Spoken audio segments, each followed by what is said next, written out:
മല്ലു ഫുട്ബോളിന്റെ മറ്റൊരു വീഡിയോയിലേക്ക് എല്ലാവർക്കും സ്വാഗതം. നമ്മൾ ഇന്ന് ഡിസ്കസ് ചെയ്യാൻ പോകുന്നത് ടോട്ടനാമിന്റെ പുതിയ മാനേജറായ തോമസ് ഫ്രാങ്കിനെ കുറിച്ചും ട്രാൻസ്ഫർ അപ്ഡേറ്റ്സിനെ കുറിച്ചുമാണ്. അപ്പോൾ കോണ്ടന്റ് ഇഷ്ടപ്പെടുകയാണെങ്കിൽ നിങ്ങൾ സബ്സ്ക്രൈബ് ചെയ്യാനും ഷെയർ ചെയ്യാനും മറക്കരുത്. അങ്ങനെ തോമസ് ഫ്രാങ്ക് ഒഫീഷ്യലായിട്ട് ടോട്ടനാമിലേക്ക് ജോയിൻ ചെയ്ത് കഴിഞ്ഞു. ബ്രെൻഫോർഡുമായി 10 മില്യന്റെ ഒരു അഗ്രിമെന്റ് സ്പേഴ്സ് ഉണ്ടാക്കിയിട്ടുണ്ട്. ഇപ്പോൾ ആൻഡ് പോസ്റ്റക്കോഗ്ലുവിന്റെ സാക്കിങ്ങിന് ശേഷം ഒരുപാട് കമന്റ്സ് ഞാൻ ശ്രദ്ധിച്ചു. ഒരു പറ്റം ആൾക്കാർ പുള്ളിയെ സപ്പോർട്ട് ചെയ്തുകൊണ്ടും കുറച്ച് ആൾക്കാർ പുള്ളിയുടെ സാക്കിങ് വളരെ റൈറ്റ് ആയിട്ടുള്ള ഡിസിഷൻ ആണ് പറഞ്ഞിട്ടുള്ളത്. അതിനെക്കുറിച്ച് 2-3 കാര്യങ്ങൾ പറയേണ്ടതുണ്ട്. ഒന്ന്, ആൻഡ് പോസ്റ്റക്കോഗ്ലുവിന്റെ ലീഗിലെ ഫോമിനെ പറ്റി ആർക്കും ഒരു തർക്കമില്ല. കാരണം ഈ ഒരു സ്ക്വാഡിനെ വെച്ചിട്ട് എനിക്ക് തോന്നുന്നു ഒരു മിഡ് ടേബിൾ ഒക്കെ ഫിനിഷ് ചെയ്യാനുള്ള സ്ക്വാഡ് സ്പേഴ്സിനുണ്ട്. പക്ഷെ പലപ്പോഴും നമ്മൾ അണ്ടർ അച്ചീവ് ചെയ്തിട്ടുള്ള ഓപ്പൺ പ്ലേ മേക്കിംഗ് കൊടുത്തുകൊണ്ട് ഒരുപാട് ഗോളുകൾ വാങ്ങിക്കൂട്ടിയിട്ടുള്ള മത്സരങ്ങൾ നമ്മൾ കണ്ടിട്ടുണ്ട്. അതിന്റെ പ്രധാനപ്പെട്ട ഉത്തരവാദിത്തം ആൻഡ് പോസ്റ്റക്കോഗ്ലുവിന് തന്നെയാണ്. ഞാൻ എൻ്റെ വീഡിയോയിൽ പലപ്പോഴും ഇത് പറഞ്ഞിട്ടുണ്ട്. പക്ഷേ 17 വർഷത്തിന് ശേഷം ട്രോഫി അടിച്ചിട്ടുള്ള ഒരു മാനേജർ, ടോപ്പ് 4 ഫിനിഷ് ചെയ്തിട്ടുള്ള ഒരു മാനേജർ, പുള്ളിക്ക് ഒരു വർഷം കൂടി കൊടുക്കണോ എന്നുള്ള ഒരു സെന്റിമെന്റൽ ആയിട്ടുള്ള അപ്രോച്ച് പല ഫാൻസിന്റെ സൈഡിൽ നിന്ന് വന്നിട്ടുണ്ടായിരുന്നു. അത് എനിക്ക് തോന്നുന്നു പുള്ളിക്ക് കറക്റ്റ് ആയിട്ടുള്ള സ്കോഡ് കൊടുത്തിട്ടില്ല എന്നുള്ള ഒരു വിമർശനം പല സൈഡിൽ നമ്മൾ കേട്ടിട്ടുണ്ട്. ഇഞ്ചുറി വലിയൊരു പാട്ടായിരുന്നു. 14 പേര് സ്കോഡിൽ നിന്ന് ഇഞ്ചുറി ആവെന്ന് പറയുന്നത് അത്ര എളുപ്പം ഫിക്സ് ചെയ്യാൻ പറ്റുന്ന ഒരു കാര്യമല്ല. ഇതൊക്കെ ഒരു നെഗറ്റീവ് ആയിരുന്നു. എന്നാൽ ഡാനിയൽ ലീവി അവിടെ നോക്കിയത് പ്യുവർ ബിസിനസ് സൈഡും കൂടിയാണ്. നമുക്കറിയാം തോമസ് ഫ്രാങ്ക് എന്ന് പറയുന്നത് ഒരു സിസ്റ്റം മാനേജറാണ്. പ്രോപ്പറായിട്ട് ടീമിനെ കോച്ച് ചെയ്തുകൊണ്ട് ഒരു സിസ്റ്റം ബിൽഡ് ചെയ്യാൻ ബ്രെൻഫോർഡിൽ പുള്ളിക്ക് കഴിഞ്ഞിട്ടുണ്ട്. അത് ബ്രെൻഫോർഡിന്റെ പ്ലേ മേക്കിംഗ് നോക്കിക്കഴിഞ്ഞിട്ടുണ്ടെങ്കിൽ നമുക്ക് മനസ്സിലാവും. ഇപ്പോൾ ഓപ്പണിനനുസരിച്ച് ചെറിയ അഡാപ്റ്റേഷൻ ഒക്കെ പുള്ളി ടീമിലേക്ക് കൊണ്ടുവരാറുണ്ട്. ഇപ്പോൾ സ്റ്റൈൽ ഓഫ് പ്ലേ നോക്കിക്കഴിഞ്ഞിട്ടുണ്ടെങ്കിൽ ആ രീതിയിലുള്ള ഒരു മെത്തഡോളജി സ്പേഴ്സിൽ ഇംപ്ലിമെന്റ് ചെയ്യാൻ പറ്റുമോ എന്നുള്ള ചോദ്യം ഇവിടെ ബാക്കി നിൽക്കുന്നു. പിന്നെ പുള്ളിക്ക് പറ്റിയ പ്ലേയേഴ്സിനെ സ്പേഴ്സ് വാങ്ങി കൊടുക്കുമോ എന്നുള്ള ഒരു ക്വസ്റ്റ്യൻ ആണ്. കാരണം ഡാനിയൽ ലീവിയുടെ കാര്യം നമുക്കറിയാം. പല മിഡിയോക്കർ ആയിട്ടുള്ള പ്ലേയേഴ്സിനെ വാങ്ങിക്കൊടുത്ത് ടീമിനെ നശിപ്പിക്കുന്നതിൽ വലിയൊരു പങ്ക് ഡാനിയൽ ലീവിക്കുണ്ട്.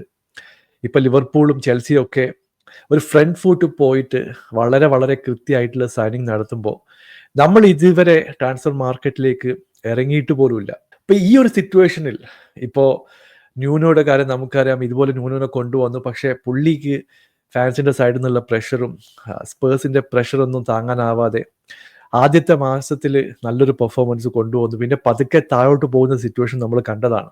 ഇപ്പൊ തോമസ് ഫ്രാങ്കിനെ കൊണ്ടുവന്നത് ഒരു സിസ്റ്റം ബിൽഡ് ചെയ്യാനാണെങ്കിൽ പുള്ളിക്ക് പറ്റിയ ടൂൾസ് കൊടുക്കുക, പ്ലേയേഴ്സിനെ കൊടുക്കുക എന്നുള്ളതാണ് ഡാനിയൽ ലീവിയും ബോർഡും ആദ്യം ചെയ്യേണ്ടത്. അത് നടക്കുമോ എന്ന് ഈ സീസന്റെ അവസാനത്തോടെ നമുക്ക് മനസ്സിലാവും. എന്തായാലും ഞാൻ ഇതിനെ പോസിറ്റീവായിട്ട് തന്നെയാണ് എടുക്കുന്നത്. കാരണം നമ്മൾ നെഗറ്റീവായിട്ട് ഒരു പുതിയ മാനേജറെ അപ്രോച്ച് ചെയ്യേണ്ട കാര്യമില്ല. അപ്പൊ നല്ല രീതിയിൽ പുള്ളിക്ക് ടീമിനെ ബിൽഡ് ചെയ്യാൻ പറ്റട്ടെ എന്ന് വിചാരിക്കുന്നു. മറ്റൊരു ന്യൂസ് വരുന്നത് മാഞ്ചസ്റ്റർ സിറ്റിയുടെ സൈഡിൽ നിന്നാണ്. റയൻ ചെർക്കിയെ അവർ ഒഫീഷ്യലായിട്ട് സൈൻ ചെയ്തിട്ടുണ്ട്. 36 മില്യന്റെ ഒരു ഓഫറാണ് ലിയോണ് കൊടുത്തിട്ടുള്ളത്. 5 വർഷത്തെ contract Rayan Cherki Manchester City offer ചെയ്തിട്ടുണ്ട്. ഇപ്പോൾ ഫ്രാൻസും സ്പെയിനുമായിട്ടുള്ള മത്സരം നിങ്ങൾ എല്ലാവരും കണ്ടു കാണും എന്ന് വിചാരിക്കുന്നു.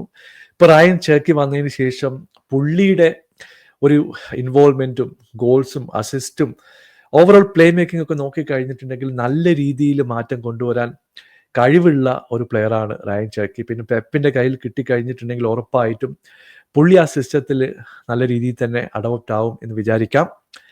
അതുകൂടാതെ ലിവർപൂളിന്റെ സൈഡിൽ നിന്നാണ് മറ്റൊരു ന്യൂസ് കേൾക്കുന്നത്. ഫ്ലോറിയൻ വിറ്റ്സിനെ 150 മില്യൺ എന്നുള്ള ഒരു ഹ്യൂജ് പ്രൈസ് കൊടുത്തുകൊണ്ട് ലിവർപൂൾ സൈൻ ചെയ്ത് കഴിഞ്ഞു. നമുക്കറിയാം കഴിഞ്ഞ കുറെ ദിവസങ്ങളായിട്ട് പുള്ളി പേഴ്സണൽ ടേംസ് ഒക്കെ അഗ്രി ചെയ്തിട്ട് ഈ ഒരു ന്യൂസിനായിട്ട് വെയിറ്റ് ചെയ്യായിരുന്നു. ഫബ്രീസിയോ റൊമാനോ ഇപ്പൊ ഇത് കൺഫേം ചെയ്ത് കഴിഞ്ഞു. മെഡിക്കൽ ടെസ്റ്റ് പെൻഡിങ് ഉണ്ട്. എനിക്ക് തോന്നുന്നു Liverpool step in the right direction. They are signing വളരെ എക്സൈറ്റിംഗ് ആയിട്ടുള്ള യങ് ടാലന്റിനെ ടീമിലേക്ക് കൊണ്ടുവരാൻ സ്ലോട്ടിനും FSGക്കും ടീമിനും ഒക്കെ സാധിക്കുന്നുണ്ട്. വിറ്റ്സിന്റെ കാര്യം ഞാൻ പ്രത്യേകിച്ച് പറയേണ്ട കാര്യമില്ല. ഇൻഡിവിജ്വലി ബ്രില്യൻ്റ് ആയിട്ടുള്ള ഒരു പെയറാണ്. ഒരു 1-on-1 ടേക്ക് ചെയ്യാൻ പറ്റും, ഡ്രിബിൾ ചെയ്യാൻ പറ്റും, പോസ്റ്റിന് പുറത്ത് വെച്ച് ഷോട്ട് എടുക്കാൻ പറ്റും. ഓവറോൾ ഗെയിം ഇൻവോൾവ്മെൻറ്റും വർക്ക് റേറ്റ് ഒക്കെ നോക്കിക്കഴിഞ്ഞിട്ടുണ്ടെങ്കിൽ വളരെ നല്ലൊരു സൈനിങ് ആണ് എന്ന് പറയാതിരിക്കാൻ വയ്യ. മറ്റൊരു ന്യൂസ് ലിവർപൂളിന്റെ സൈഡിൽ നിന്ന് കേൾക്കുന്നത്, അവർ മിലോസ് കെർക്കിസിന് വേണ്ടിയിട്ട് ഒരു ലാസ്റ്റ് റൗണ്ട് ഓഫ് ഡിസ്കഷൻ നടന്നുകൊണ്ടിരിക്കുകയാണ്. ബോമോത്തുമായിട്ട് ഓൾമോസ്റ്റ് എഗ്രിമെന്റ് ആയി എന്നുള്ള വാർത്തയും ഇപ്പോൾ പുറത്തു വരുന്നുണ്ട്. ആലോചിച്ച് നോക്ക്, ജേമി ഫ്രിംഗ്പോങ്ങിനെ കൊണ്ടുവന്നു, ഇപ്പോൾ വിഡ്സിനെ സൈൻ ചെയ്തു. ഇങ്ങനെ കൃത്യമായിട്ടുള്ള ഒരു പ്ലാനിലൂടെയാണ് ലിവർപൂൾ ഇപ്പോൾ മുമ്പോട്ട് പോകുന്നത്. മറ്റൊരു ന്യൂസ് നമ്മൾ കേൾക്കുന്നത് ചെൽസിയുടെ സൈഡിൽ നിന്നാണ്.